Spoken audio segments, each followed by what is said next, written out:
Hi, this is Starkie Sowers. Welcome again to another Plus Program training series. Today's topic, skincare, and this is part one. So think about your skin. It's pretty neat to have skin. Ultimately, it covers our whole body and prevents us from actually being able to see inside. So it's not that we want to necessarily look at hearts and kidneys and lungs and things of that function. It's kind of nice to have a little bit of sheeting around the house so it looks a little bit prettier. So one thing that we like about the skin is it definitely has a nice soft look, making our bodies look a little bit nicer. All right. But the thing about skin too is it also has some functions. So we have to remember there are some functions with the skin. First of all, obviously it's the protector, prevents outside invaders from getting in. So we say that the skin is part of the integumentary system or actually part of the immune system. So because of that barrier system, so to speak, there's all sorts of neat things about that. The other thing about the skin too is it also helps to keep our core temperature accurate. So let's say you went to the mountains and you get up there and it's kind of cold and you can feel your skin kind of puckering and you've got goosebumps. And well, one thing that we know about that for sure is that means that the skin itself is trying to hold that temperature in or keep your body warm. And then summertime comes and the next thing you know, you're sweating. Ultimately, that's the skin trying to eliminate the heat by using a moisture barrier to eliminate it. The other thing that's nice about the skin when we look at it too is we see that the skin also has some excretory factors. It produces what we call sebaceous oils. And those particular sebaceous oils kind of help to prevent the skin from getting dry. It kind of helps to keep the moisture in as well too. Additionally, the body actually excretes toxins out of the skin. So it actually helps with elimination. It works kind of hand in hand with the lymph system. We'll get a little note about the lymph system kind of towards the end as well too.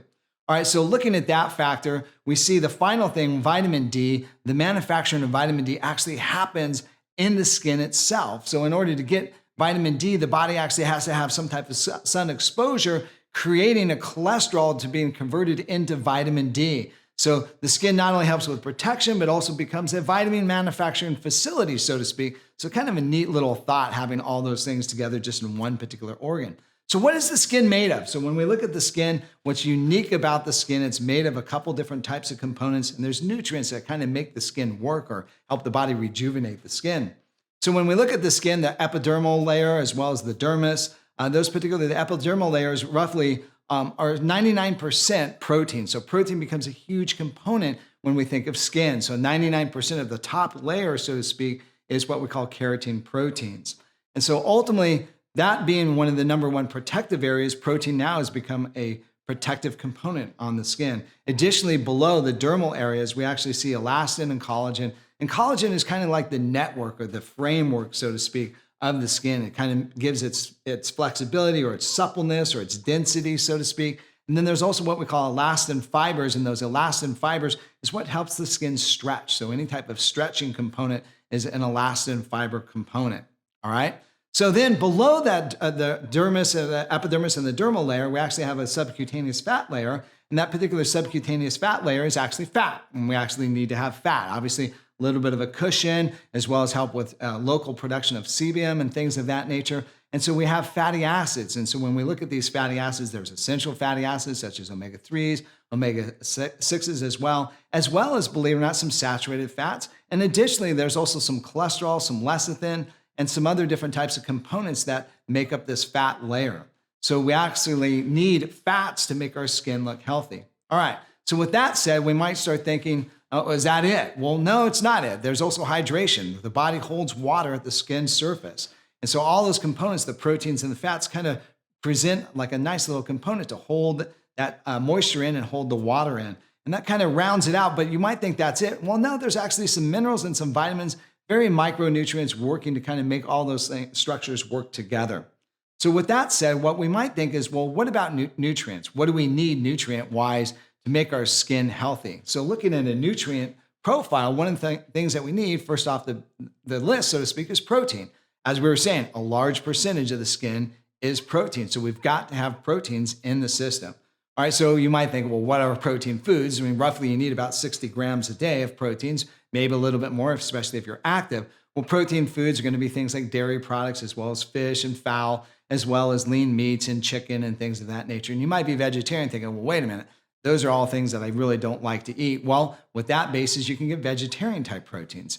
Vegetarian proteins would include things such as nuts and seeds. Some of my favorite components in that list are going to be hemp and chia. Additionally, flax seeds as well. The other thing that kind of rounds out that list is soy, some beans, and whole grains to kind of give you a component of a vegetarian source of protein.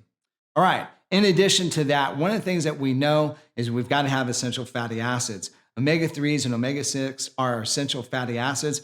Typically, the American diet is pretty abundant in omega-6 fatty acids. And when we think of omega-6, think of nuts and seeds. I mean, they're just abundant in it. And think of all the different types of oils that make up salad dressings, that maybe are components of different types of foods. Those are typically very, very abundant in omega-6 fatty acids. The American diet typically doesn't lack in omega-6. But omega-3 fatty acids, the body has a tendency to lack in. So the foods that have a great abundance of omega-3s are going to be things such as fish, especially the fatty fish. So salmon is going to be like right at the top of the list. Additionally, certain types of vegetarian nuts and seeds, including flax and hemp, are definitely at the top of the list. Little things such as cranberries, avocados, as well as almonds have a small amount, but ultimately not huge amounts, but they definitely have some omega-3 fatty acids. All right, additionally, what else does the body need? Well, one thing we know for sure, not only does it need the fats, not only does it need the proteins, but also needs an array of different types of vitamins. So let's look at the vitamin list. Vitamin A is absolutely essential when it comes to the manufacturing of skin, especially the skin within, which we call the epidermal area. So vitamin A becomes a very essential component. Got to have vitamin A. So next on the list, vitamin D. Vitamin D is necessary for new skin growth. Not only does the skin make vitamin D, but it's also necessary for the growth of the skin. Kind of a nice little component, hand in hand. Vitamin C becomes a critical factor too, because we talked about all those protein components. Vitamin C is what kind of glues it together and nets it together and makes it grow as well. The other thing that vitamin C does is it helps protect from the sun radiation damaging the skin area. Vitamin E would be next on the list, the second antioxidant to vitamin C. And vitamin E is a great protection for sun damage and also for radiation, being an excellent component. So that'll kind of give you a little bit of an array of all the different vitamins that are necessary. Well, finally, the B vitamins become critical as well, too. In fact, we know there's different types of B vitamin deficiency diseases that actually occur on the skin when there's a lack of vitamin B. So vitamin B1, vitamin B2, vitamin B3, vitamin B5, vitamin B6, vitamin B12, and especially biotin. Biotin is what we call the hair and skin component. Without biotin, things not only don't grow properly, but the fats themselves kind of don't metabolize properly. So that becomes a huge component. So finally, there's a couple other little facts that I like about the skin. First of all, one thing that you can do to benefit the skin is exercise. Exercise has three dominant components. Number one, helps increase circulation. All those nutrients getting down to the skin have to open up those capillaries. Those capillaries, the tiny little fragile areas where the blood circulates into, these capillaries is where all those nutrients come in. Well, when you exercise, it just opens those capillaries up, letting those nutrients get into the skin. Second of all, one thing we know about the exercise is it stimulates lymphatic cleansing. Remember, the lymphatic system is the detoxification mechanism of the skin and kind of works hand in hand with the skin. So ultimately, the vascular system being as long as it is, the lymphatic system is about 2 to 3 times the length. The only thing that pumps it, though, is muscular contraction, making exercise a critical component for that. And then finally, people that have a tendency to age lack hormones oftentimes that kind of keep the skin production up, and exercise not only helps with the skin production, but also helps to keep the hormones up. And the last note, definitely to remind you, is hygiene. Absolutely essential for keeping nice, healthy skin. Using soap on a regular basis, the body actually builds up bacteria on the skin, and using soap kind of keeps that bacteria level down for about a 12 or 24-hour duration of time. And that kind of rounds out some really good skin help components to get you set up. This is Starkie Sowers. Thanks for watching another Plus Program training series.